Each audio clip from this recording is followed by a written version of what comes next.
Mi pareja me decía que no quería hijos, que no estaban en sus planes, pero descubrí que mientras a mí me pedía abortar, a otra mujer le había comprado una casa para criar a su bebé. No lloré, no reclamé. Solo fingí que seguía con él mientras traspasaba todos sus bienes a mi nombre con documentos que él firmó sin leer, creyendo que era un regalo. Hoy está en juicio por evasión, ella lo dejó al perder todo, y yo sigo libre, tranquila, y sin deberle explicaciones a nadie. Durante mucho tiempo pensé que el amor maduro se construía con decisiones difíciles, con renuncias pactadas y promesas que uno no siempre entendía en el momento, pero que aceptaba por lealtad. Cuando conocí a Isen, yo ya había salido de un par de relaciones fallidas y creía que tenía bastante claro lo que quería y, sobre todo, lo que ya no estaba dispuesta a tolerar. Él llegó a mi vida en una etapa en la que empezaba a sentirme estable profesionalmente, sin grandes lujos pero con lo suficiente para pagar la renta sola. Darme mis gustos de vez en cuando y no tener que llamar a mis padres si algo se rompía en la casa. Era de esos hombres que sabían leer a las personas, que sabían decir justo lo que necesitabas escuchar sin que sonara forzado, que tenía ese tono amable y una sonrisa que desarmaba cualquier barrera. Se sentó a mi lado en la cafetería del trabajo, hizo un par de chistes sobre lo asqueroso del café de la máquina y, de alguna forma, sin darme cuenta, pasamos de compartir mesas a compartir cenas, luego fines de semana. Y finalmente un espacio con closet compartido donde colgábamos nuestra ropa como si fuera un símbolo de destino común. Los primeros meses con él fueron fáciles, incluso dulces. No era perfecto, pero era atento. Tenía esa forma de hacerme sentir segura, como si por fin hubiese encontrado a alguien con quien podía quedarme en silencio sin sentirme incómoda. Cuando me hablaba de sus planes a futuro, de cómo algún día quería abrir su propio negocio o mudarse a una casa con patio para tener un perro que pudiera correr libre, yo me ilusionaba sin confesarlo. Porque sentía que por fin alguien estaba construyendo una historia en la que yo no era solo un personaje pasajero. Y aunque desde el inicio dejó claro que no quería hijos, que los niños no eran parte de sus objetivos de vida y que se sentía mejor sin esa responsabilidad, lo decía de una forma que no parecía definitiva. Más como si fuera una convicción de alguien que aún no había encontrado el momento correcto. Nunca fue brusco, ni lo impuso como un ultimátum. Decía que admiraba a las madres solteras, que le parecía un acto de amor enorme el criar a un niño, pero que él, con su historia familiar complicada y sus prioridades financieras, no se veía criando a nadie. Yo, en ese entonces, lo acepté. No porque coincidiera con él, sino porque creí que el amor lo podía transformar todo, incluso los planes más firmes. Una parte de mí pensó que con el tiempo cambiaría de opinión, que cuando se sintiera realmente amado y estable, quizás querría tener una familia conmigo. Lo que jamás imaginé fue que, mientras a mí me pedía renuncias, a otra mujer le estaba prometiendo justamente lo que me había dicho que nunca tendría con nadie. Lo descubrí de la forma más absurda y al mismo tiempo más dolorosa. No fue con una llamada, ni con un mensaje sospechoso. Fue con su computadora abierta, justo una tarde en la que él había salido a hacer unas compras y dejó su sesión activa. Me senté solo para buscar una receta que habíamos visto en TikTok y al abrir el navegador, se cargó automáticamente una ventana de su correo. No fui con la intención de revisar nada, lo juro. Fue casualidad. Pero ahí estaba, un hilo de correos electrónicos con una tal Madison B., donde no solo hablaban de citas médicas, de cambios hormonales y nombres de bebés, sino que él mismo había enviado un archivo titulado Contrato de compra inmueble Houston uso residencial junto con el mensaje, para ti y para nuestro nido, amor. Me quedé paralizada. Sentí que el mundo se me iba cerrando en la garganta. No sabía si gritar, si llorar, si romper la pantalla o simplemente fingir que nada de eso estaba pasando. Pero lo que hice fue cerrar la computadora, ir al baño, vomitar del coraje y luego quedarme sentada en el suelo frío del apartamento durante horas, con las piernas cruzadas y las manos temblando. Porque mientras leía cómo planeaba decorar la habitación del bebé con tonos neutros y hablaba de protección de hipoteca, recordé que yo también estaba embarazada. De apenas 7 semanas. Un embarazo que él mismo me había rogado que interrumpiera porque, según sus palabras, no era el momento, no teníamos la estabilidad suficiente, no estaba en sus planes. A partir de ese momento, todo lo que había construido con él se convirtió en una especie de teatro en ruinas. Pero no hice drama. No lloré frente a él, no le grité, no lo confronté con los mensajes, no le reclamé. Simplemente lo dejé vivir en la ilusión de que yo aún estaba enamorada, de que seguíamos construyendo algo juntos. Fingí. Con una serenidad que ni yo sabía que tenía. Le dije que había tomado la decisión de agendar una cita para interrumpir el embarazo y que creía que era lo mejor. Me miró como si yo fuera la mujer más comprensiva del mundo, me abrazó agradecido, dijo que algún día me lo recompensaría. Y esa fue su gran equivocación, pensar que yo era débil, que era manejable, que era una pieza más en su tablero. Porque mientras él se hundía en sus propias mentiras, yo empecé a construir la venganza más silenciosa y efectiva de mi vida. No fue por despecho. Fue por justicia. Por mí. Por el bebé que llevaba dentro. Por cada mujer a la que alguna vez un hombre le pidió renunciar a su maternidad mientras sembraba hijos en otras camas. No sabía cómo iba a terminar todo eso, pero lo que sí tenía claro era que si él me había usado para cubrir su vida perfecta, yo iba a hacerle pagar por cada centavo que había invertido en otra mientras a mí me convencía de vaciarme. Y no iba a dejar rastros. No quería escándalos. Solo quería mirar atrás algún día y saber que nunca más iba a tener que pedirle a nadie que me eligiera como prioridad. Porque yo ya había aprendido a elegirme a mí misma. Actualización 1. Pasaron exactamente 24 días desde el momento en que cerré la laptop y vomité la rabia, hasta la mañana en que Isen estampó su primera firma sin leer absolutamente nada. Durante esas 3 semanas, viví en una mezcla exacta entre el asco, el autocontrol y una serenidad tan falsa que hasta yo misma llegué a dudar si no me había vuelto completamente insensible. Cada noche que dormía a su lado, sentía que compartía cama con un extraño. Cada vez que se vestía para ir a trabajar y me daba un beso en la frente con esa sonrisa falsa de todo va bien, solo podía pensar en cómo estaría la otra, esa Madison. Esa mujer que recibía flores mientras yo recibía excusas. Pero me tragué cada lágrima, cada impulso de gritarle en la cara lo que sabía. En lugar de eso, me limité a jugar el papel que él quería que yo cumpliera. Cocinaba como si todo estuviera bien, hablaba con dulzura. Le preguntaba por su día y hasta fingía estar agradecida por su comprensión cuando mencionaba que se sentía orgulloso de mí por haber tomado la decisión correcta con respecto al embarazo. En sus palabras, yo era una mujer valiente y madura que entendía las prioridades de la vida. En mi mente, él no era más que un maldito cobarde que no merecía nada de lo que tenía. Fue precisamente ese exceso de confianza el que me abrió la primera puerta. Una noche, mientras cenábamos y él hablaba de su nuevo ascenso, uno que había conseguido a costa de muchas horas extras que, ahora lo sabía, en realidad eran viajes a Houston. Le dije que me había estado rondando la idea de armar un plan de pareja a largo plazo, algo así como un fondo común, una forma simbólica de comprometernos sin la presión del matrimonio o las etiquetas. Le vendí la idea como una inversión emocional, le hablé de un par de amigos que habían hecho algo parecido y que les había servido para organizar sus finanzas. Incluso le dije que quería asegurarme de que si alguna vez me pasaba algo, él pudiera acceder a todo lo mío, porque no tenía sentido que lleváramos años juntos si no hubiera nada legal que lo respaldara. Recuerdo perfectamente cómo me miró en ese momento, con esa expresión melosa que ponía cuando se sentía importante. Me dijo que lo valoraba, que de verdad le hacía bien estar con una mujer tan práctica y responsable. Me preguntó si necesitábamos abogados, y yo, con voz suave y mirada limpia, le dije que no hacía falta, que solo era cuestión de firmar unos documentos notariales y que un amigo mío, sin decir que era abogado, solo que sabía de estos trámites, podía ayudarnos. Como era de esperarse, accedió sin cuestionar.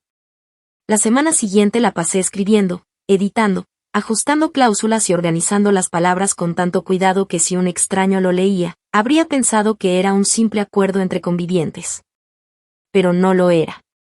En realidad, los papeles que Isen firmaría transferían a mi nombre su camioneta, una Ford F-150 que pagaba aún en cuotas pero ya estaba a medio camino de ser suya. Los derechos sobre 2 cuentas de inversión que él había creado cuando empezó a trabajar en su empresa actual, y, lo más importante, el adelanto que había hecho meses atrás para un lote en las afueras de San Antonio, en el que planeaba construir un Airbnb para generar ingresos pasivos. Todo eso quedaría legalmente en mis manos. Lo redacté con la precisión necesaria para que pareciera justo, lo suficientemente ambiguo para no levantar sospechas, y con la firma en el lugar correcto, todo sería perfectamente legal. No necesitaba más. La tarde en que firmó los documentos, lo hizo en nuestra cocina, mientras se tomaba una cerveza y yo freía unos pedazos de tocino para acompañar su mac and cheese, como si fuera una cena especial. Le pedí que leyera, pero él solo hojeó las hojas como si fueran un contrato de servicio de Internet. Confío en ti, bebé, dijo mientras estampaba su firma con esa tranquilidad de quien se cree por encima de los riesgos. Yo asentí y le sonreí. Incluso lo abracé. Le agradecí por confiar en nosotros. No le tembló la mano ni por un segundo. Ni sospechó. Ni preguntó por qué en la hoja 5 decía que el firmante cede voluntariamente y sin coacción el control total sobre los bienes declarados. Porque claro, él no leyó. Y yo no me lo iba a impedir. Firmó todo, cada maldita línea. Incluso usó su propio bolígrafo, ese negro con tinta de gel que tanto cuidaba como si fuera una pluma de colección. Esa noche, después de cenar, se quedó dormido en el sofá con el televisor encendido. Yo me senté frente a él y lo observé durante minutos. Tratando de recordar si alguna vez había sentido verdadero amor por ese hombre o si solo me había aferrado a la idea de tener una pareja con quien no sintiera que tenía que estar defendiéndome todo el tiempo. No encontré una respuesta clara. Lo que sí supe, con una certeza brutal, fue que acababa de dar el primer paso para quitarle todo aquello que a él le importaba más que la verdad, su estatus, su imagen de proveedor, su poder económico. Porque mientras él invertía dinero en una vida paralela con otra mujer, yo ya tenía su firma en un contrato que lo despojaba, sin que se diera cuenta, de todo eso que usaba para controlar a los demás. A partir de ese momento, solo tenía que esperar el siguiente movimiento. Y actuar. Sin prisa, sin fallos, sin emociones innecesarias. Actualización 2. 2 meses después de aquella cena en la que firmó cada hoja creyendo que se trataba de una simple muestra de amor, la vida le devolvió una dosis mínima, pero justa, de realidad. Fue un martes, pasadas las 11 de la noche, cuando Isen llegó al apartamento con los ojos rojos y las manos temblorosas. Apenas cerró la puerta, se dejó caer sobre el sofá como si el mundo le pesara, murmurando algo sobre un parto complicado y todo salió bien, gracias a Dios. Por supuesto, no mencionó el nombre de Madison, ni aclaró quién había parido exactamente. Fingió que venía de una reunión estresante, pero el olor a hospital en su ropa, el brazalete que aún llevaba puesto en la muñeca, de esos que colocan para identificar a los visitantes, y su intento torpe por esconderlo, confirmaron todo lo que ya sabía. Se duchó sin decir mucho más, se metió en la cama y me abrazó por detrás como si necesitara consuelo. Yo no dije nada. Le acaricié el brazo como si no supiera la verdad, como si no me doliera imaginarlo cargando a un bebé que no era el mío. Besando a la mujer que supuestamente solo era una amiga que estaba pasando por un mal momento mientras yo seguía escondiendo mi embarazo bajo ropa holgada. Porque sí, seguía embarazada. No había abortado. Nunca programé ninguna cita. Solo fingí que lo había hecho para mantenerlo en su zona de confort. Y mientras él se creía seguro, yo usaba cada día para preparar lo que vendría. Para ese punto, ya había hecho 3 visitas discretas al despacho del abogado de confianza que conocí en la universidad. Nos habíamos sentado con calma a revisar todo lo que Isen tenía a su nombre, y sobre todo, lo que ya no tenía. Los documentos que firmó semanas antes ya estaban inscritos, respaldados legalmente, y copias autenticadas se encontraban guardadas en una caja de seguridad que contraté con mi nombre de soltera, en una pequeña sucursal bancaria en Round Rock. Aparte, el abogado me recomendó mover todo lo que ya figuraba bajo mi nombre a un fideicomiso irrevocable, una herramienta legal que garantiza que, incluso en caso de litigios, deudas o investigaciones fiscales, nadie pueda tocar esos activos. Lo llamamos The Future Tree Trust por sugerencia del mismo abogado, como un símbolo de crecimiento y protección. Isen no tenía ni idea. Creía que seguía siendo el dueño de su camioneta, de sus fondos y de esa propiedad en San Antonio en la que alguna vez soñó instalar un Airbnb para ver dinero entrar mientras dormía. Lo único que realmente seguía a su nombre era una cuenta corriente con menos de $7,000, que usaba para sus gastos diarios. Todo lo demás ya estaba fuera de su alcance. Legalmente, emocionalmente y financieramente. Y aún así, como si nada, seguía con su papel de hombre generoso y comprometido. De vez en cuando me llegaban mensajes suyos durante la jornada laboral preguntando si necesitaba algo, si podía llevarme algo de comer, si me sentía bien. Hasta empezó a mencionar ideas para mudarnos a una zona más tranquila, porque, según él, ya nos estábamos acercando a una nueva etapa. Esa frase me retumbó en la cabeza por días. ¿Nueva etapa? ¿Una en la que él pudiera tener 2 familias sin rendirle cuentas a nadie? ¿Una donde pudiera pasearse por la vida con el privilegio de elegir a qué hijo reconocer y a cuál obligar a desaparecer con una pastilla? Lo que más me sorprendía era su descaro. Su habilidad para mentir sin despeinarse, para vivir como si sus actos no tuvieran consecuencias. Yo sabía que era cuestión de tiempo para que todo lo que estaba tejiendo comenzara a apretar su cuello. Y eso empezó con algo pequeño, casi imperceptible, una revisión contable. Una tarde, mientras estaba en la oficina, seguía yendo 3 veces por semana para no levantar sospechas, aunque ya había comenzado el trámite para el teletrabajo por temas de salud. Recibí un mensaje cifrado del contador que mi abogado me había recomendado. Un hombre mayor, meticuloso, que había trabajado con casos similares y sabía leer entre líneas. Había terminado de analizar las declaraciones fiscales de Isen de los últimos 2 años, y en sus palabras, hay demasiadas incoherencias como para que esto pase desapercibido mucho más tiempo. Resulta que Isen había estado declarando ingresos inflados en algunas cuentas, mientras en otras ocultaba depósitos constantes que salían con la etiqueta Servicios Médicos Houston o gastos menores. Pero no había facturas, ni respaldo, ni lógica fiscal que sostuviera ese patrón. Y lo peor, desde su punto de vista, era que el dinero que antes pasaba como parte de su salario ahora estaba diluido en cuentas que ya no eran suyas. Cuentas que ahora estaban bajo mi control. Cuentas que podían pasar como herencia anticipada, como donación legal, o simplemente como acuerdo entre parejas. Y como no había indicios de coacción, ninguna cláusula que le permitiera retractarse, todo estaba amarrado. El contador nos sugirió algo simple pero efectivo. Antes de que el IRS o cualquier otra institución pusiera la lupa en su situación, era mejor cubrirnos del todo. Así que se creó una segunda capa de blindaje, un testamento en el que yo aparecía como beneficiaria directa de todo lo que estaba en el fideicomiso, en caso de que él faltara. No importaba si moría o si simplemente quedaba incapacitado. Lo redactamos, lo firmamos con un notario externo, y lo dejamos guardado en otra caja de seguridad, distinta a la anterior. Todo eso se hizo mientras Isen pasaba los fines de semana manejando hasta Houston para ayudar a un amigo a mudarse y llegaba con ojeras y marcas en los brazos que claramente eran de un recién nacido. Pero nunca me lo confesó. Ni una sola palabra sobre Madison o el bebé. Tal vez pensaba que yo era estúpida, que no sabía atar cabos, que seguía ciega por amor. O tal vez le gustaba pensar que podía sostener sus 2 mundos sin que colisionaran. Yo, mientras tanto, ya tenía un calendario en la pared escondido detrás del espejo de la habitación de invitados. Con tiza blanca marcaba los días que faltaban para que la tormenta llegara. Y lo hacía con una sonrisa. Porque si algo me quedó claro en esos 2 meses, es que las peores venganzas no se hacen gritando. Se hacen en silencio. Firmando. Esperando. Y dejando que el otro camine directo al abismo creyendo que todavía tiene el control. Actualización 3.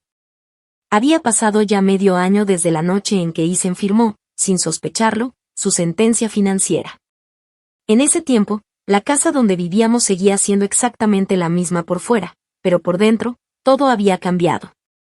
Él aún creía que la relación seguía firme, que habíamos sobrevivido a un momento difícil, que yo estaba ahí porque lo había elegido, no porque estuviera terminando de desmantelar su vida pieza por pieza. Se aferraba a esa versión de la historia con una mezcla de ceguera voluntaria y arrogancia. Mientras tanto, yo me despertaba cada mañana con la tranquilidad que da saber que estás haciendo justicia, incluso si el mundo aún no lo sabe. Me levantaba, me preparaba el desayuno, revisaba los correos del abogado, controlaba los estados del fideicomiso y planificaba cada nuevo movimiento con una paciencia quirúrgica que nunca antes había conocido en mí. Él salía a trabajar, regresaba con alguna que otra bolsa de supermercado, me preguntaba por mi día como si todo estuviera bien. Y se sentaba a ver televisión sin saber que cada rastro de normalidad estaba sostenido por una cuerda que yo podía soltar en el momento que quisiera. El punto de quiebre llegó en noviembre, justo en la semana de Acción de Gracias.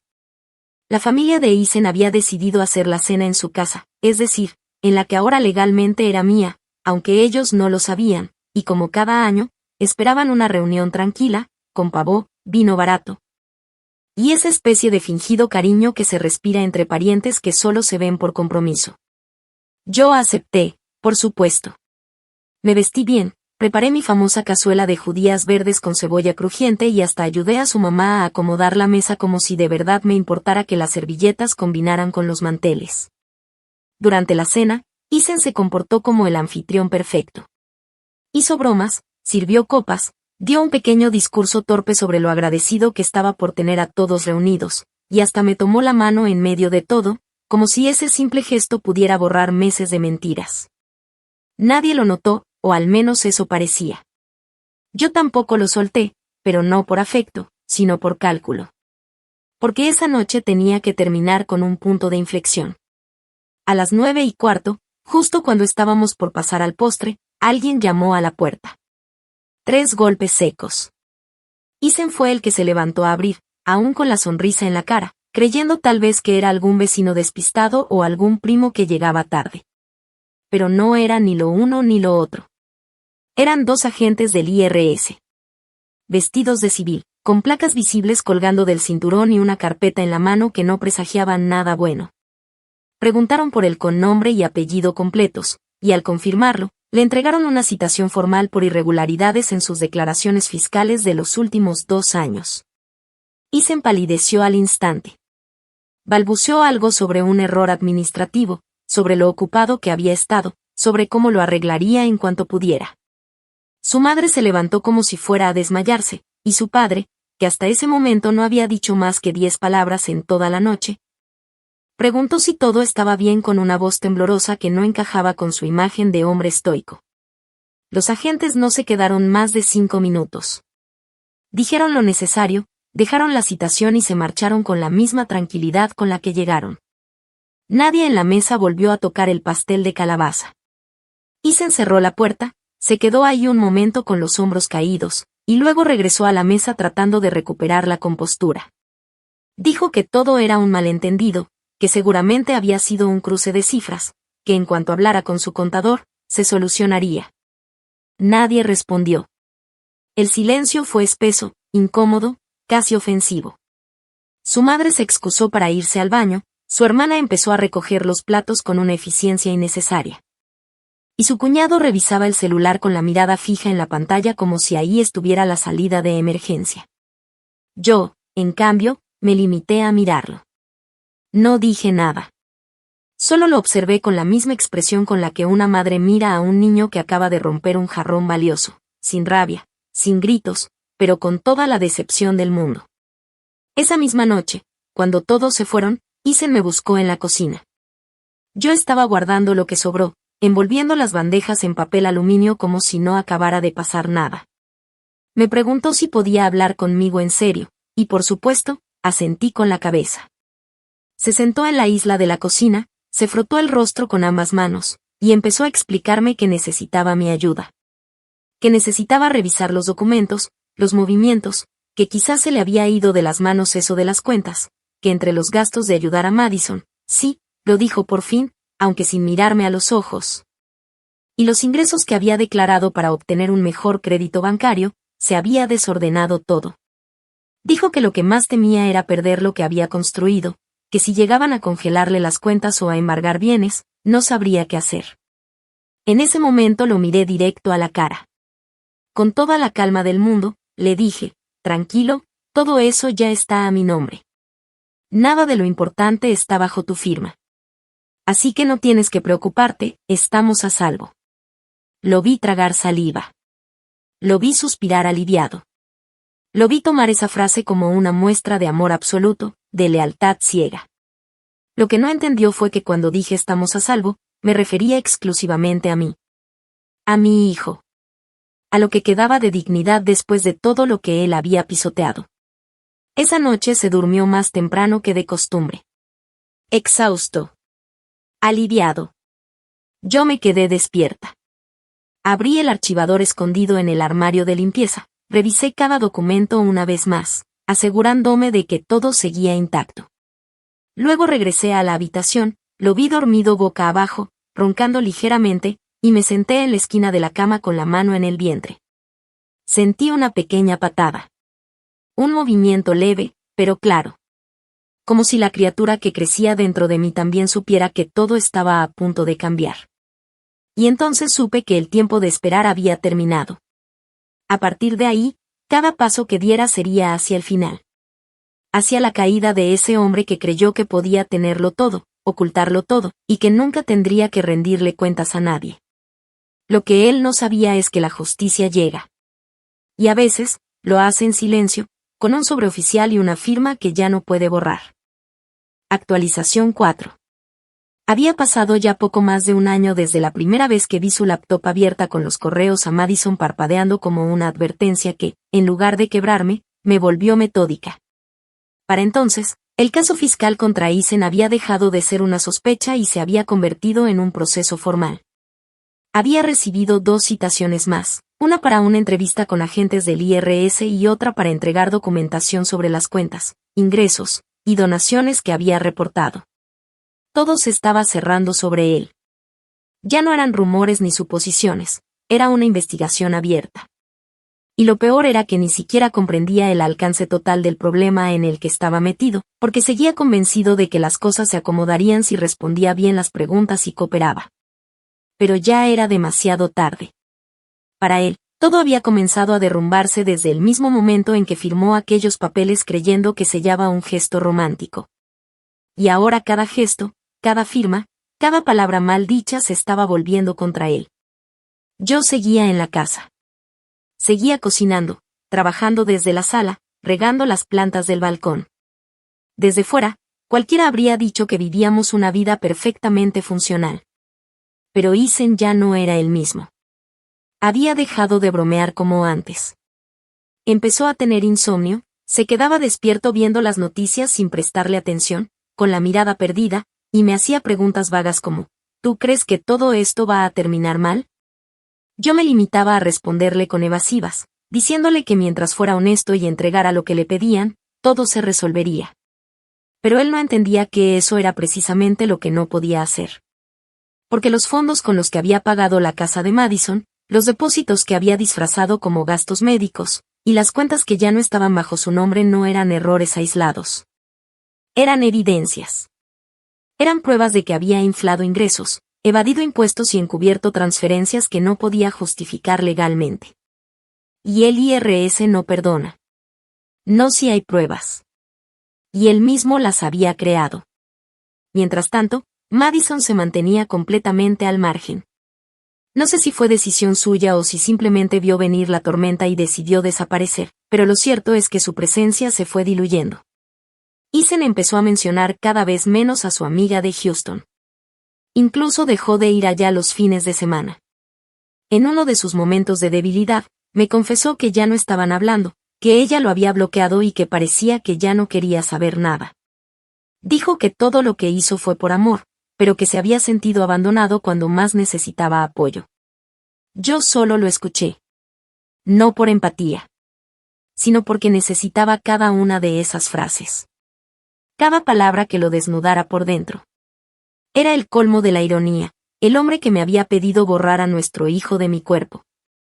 Ahora se lamentaba porque la mujer por la que sacrificó todo lo dejó a la deriva con un bebé en brazos y una hipoteca que ya no podía sostener. Lo que no sabía es que Madison también había jugado su propio juego. Había vendido la casa. No sé a quién, ni por cuánto, pero lo hizo con la prisa de quien no quiere quedar amarrada a una deuda ajena. Y luego desapareció. Cerró sus redes. Cambió su número. Y dejó a Eisen con los escombros de su doble vida. La caída se aceleró cuando su cuenta principal fue congelada. Un lunes por la mañana, mientras tomaba café en la cocina, lo escuché gritar desde la sala. Decía que algo estaba mal, que su tarjeta había sido rechazada en la gasolinera, que su aplicación bancaria no mostraba sus saldos. Llamó a su banco, y lo único que le dijeron fue que debía comunicarse con el Departamento del Tesoro. Fue la primera vez que lo vi sudar de verdad. No solo preocupación, sino miedo. Le temblaban las manos mientras hablaba por teléfono. Me pidió que revisara nuestros papeles, que confirmara si algo estaba mal con las cuentas conjuntas.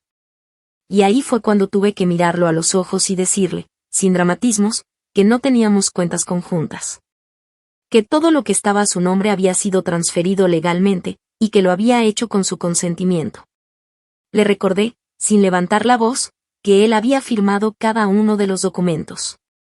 Que nadie lo obligó. Que nadie lo engañó. Solo entonces entendió. Lo vi sentarse, como si su cuerpo ya no pudiera sostenerlo. Preguntó si podía revertirse. Si podía recuperar algo. Y la respuesta, por supuesto, fue no. Desde ese día, su carácter cambió por completo. Dejó de fingir control. Empezó a encerrarse en el cuarto, a pasar horas revisando papeles, imprimiendo estados de cuenta antiguos, buscando recibos. Me preguntó, más de una vez, si podía negociar algo con el IRS. Pero ya no había nada que negociar. Había omitido, ocultado, falsificado. Todo con su nombre. Y sin tener $1 legalmente registrado a su favor. El abogado que había contratado le pidió documentos que ya no existían, que habían sido eliminados, trasladados o simplemente no correspondían con sus ingresos declarados. El caso avanzó, y con él, el desastre. Lo citaron para una audiencia preliminar. Su abogado empezó a hablar de cargos formales. Y de repente, todo el mundo que había construido, ese donde era un proveedor confiable, un hombre exitoso, un futuro padre con aspiraciones de grandeza, se redujo a un expediente numerado. A una pila de papeles con su nombre al frente y un sello rojo en la esquina superior. Mientras tanto, yo seguía en la casa. Caminando despacio por el pasillo, con la barriga ya en su último mes de gestación. Cada noche me sentaba en la mecedora que compré de segunda mano y que había restaurado yo misma, pintada en blanco mate y con cojines nuevos. Leía en voz alta pasajes de libros infantiles que me regaló una amiga que sí sabía todo lo que estaba pasando. Me hablaba poco. Ya no me miraba igual. Creo que intuía que yo tenía algo que ver con lo que estaba ocurriendo, pero no sabía cómo, ni cuánto, ni desde cuándo. Lo cierto es que nunca me preguntó. Nunca me acusó directamente. Tal vez por vergüenza. Tal vez porque en el fondo sabía que se lo había ganado. Y cuando finalmente llegó el día del parto, no lo avisé. Me fui sola al hospital, con mi maleta lista, con los papeles del seguro, que ahora estaba a mi nombre, y con la paz de saber que mi hijo no nacería en medio del caos, sino en medio de mi renacimiento. Me quedé internada 3 días, lo justo. Cuando regresé, Isen ni siquiera estaba. Había ido a reunirse con su abogado, desesperado por buscar una salida. Lo esperé sentada en la sala, con mi hijo en brazos, y cuando llegó, me miró como si viera un fantasma. No dije nada. Solo me levanté, entré a la habitación y cerré la puerta. Y en ese gesto, él entendió que no solo había perdido el control. Había perdido la historia completa. Actualización final. Había pasado casi un año desde aquella noche en la que regresé del hospital con mi hijo en brazos y crucé el umbral de la casa que ya solo me pertenecía a mí. Desde entonces, todo lo que tenía que ocurrir, ocurrió con una precisión que no necesitó mi intervención directa, porque lo que construí con tiempo, cuidado y silencio tenía la fuerza suficiente para sostenerse por sí solo. Isen se convirtió en una sombra que vagaba por las esquinas de un mundo que ya no le respondía. Perdió el control de su imagen, de sus finanzas, de su entorno. Y más tarde, perdió también a la última persona que fingía quedarse a su lado, su hermana, quien en algún momento intentó interceder por él y me escribió un mensaje desesperado en el que me preguntaba si podía perdonarlo. Aunque sea un poco. No respondí. No porque guardara rencor, sino porque no tenía sentido. No había nada que perdonar. Porque yo no le deseé el infierno en el que cayó. Él se lo construyó solo, con cada decisión que tomó creyendo que la impunidad era su derecho. El día de la audiencia definitiva llegó con una calma que me sorprendió incluso a mí. Me desperté temprano, preparé el biberón de mi hijo, acomodé su ropa con cuidado y luego me senté a ver por la ventana mientras el sol subía, tibio, sin apuro. No fui al tribunal. No tenía por qué estar allí. Había cumplido con cada requerimiento legal, Entregado todo lo necesario al abogado y protegido todo lo importante con la frialdad meticulosa de quien sabe que no puede dejar ningún cabo suelto. Isen sí estuvo. Llegó con un saco arrugado, los ojos hundidos y una expresión que ya no tenía nada del hombre que una vez jugó a prometerme una vida que solo existía en su cabeza. Frente a un juez federal, tuvo que escuchar cómo se desglosaban uno por uno los cargos: evasión fiscal agravada, omisión de activos y presentación de documentación fraudulenta para justificar deducciones personales que nunca existieron. Su defensa trató de negociar una reducción de pena alegando desconocimiento, errores contables y presión emocional, pero todo fue en vano. Los correos con Madison, los depósitos en efectivo sin respaldo, las declaraciones alteradas, las firmas en cada documento legal que lo despojaban de sus bienes, todo estaba registrado. Nada podía borrarse. Y lo peor para él no fue la sentencia. Fue la exposición pública, el juicio social, las caras de los que alguna vez lo consideraron un hombre exitoso ahora observándolo como un fraude más. Uno que ni siquiera había sabido cubrir sus huellas. Pocas semanas después, llegó la resolución oficial. No hubo cárcel, su abogado logró un acuerdo para evitar la prisión a cambio de pagar una multa imposible y someterse a un periodo de supervisión fiscal intensiva por varios años, pero lo perdió todo. No tenía propiedades, no tenía fondos, no tenía casa. Intentó pedirle ayuda a su familia, pero ellos ya estaban cansados de cargar con sus ruinas. Su madre se negó a hipotecar su vivienda. Su padre le dijo que debía asumir las consecuencias. Su hermana lo bloqueó después de que intentara usar a su esposo como aval para un préstamo que jamás le aprobaron. El único lugar al que pudo ir fue al sofá del departamento de su hermano menor, un tipo soltero, que trabajaba por turnos en un taller mecánico y que apenas tenía espacio para sí mismo.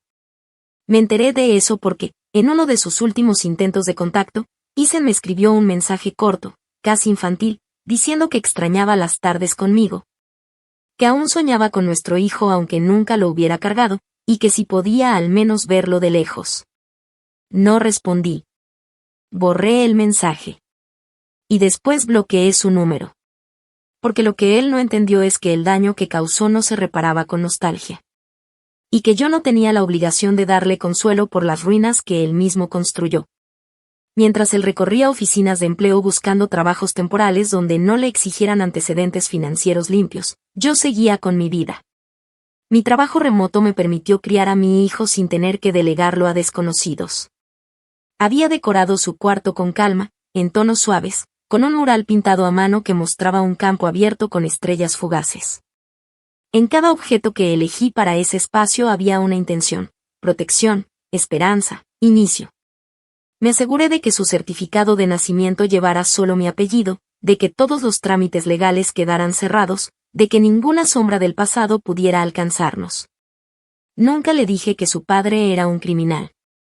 Nunca le hablé con rabia. Solo le dije que algunas personas no saben cuidar lo que tienen. Y que por eso, a veces, hay que alejarse incluso de los que alguna vez dijeron querernos. Los pocos que supieron toda la historia, mi abogada, mi amiga Lía, y el contador que me ayudó a blindar todo, me dijeron que lo que hice fue brillante.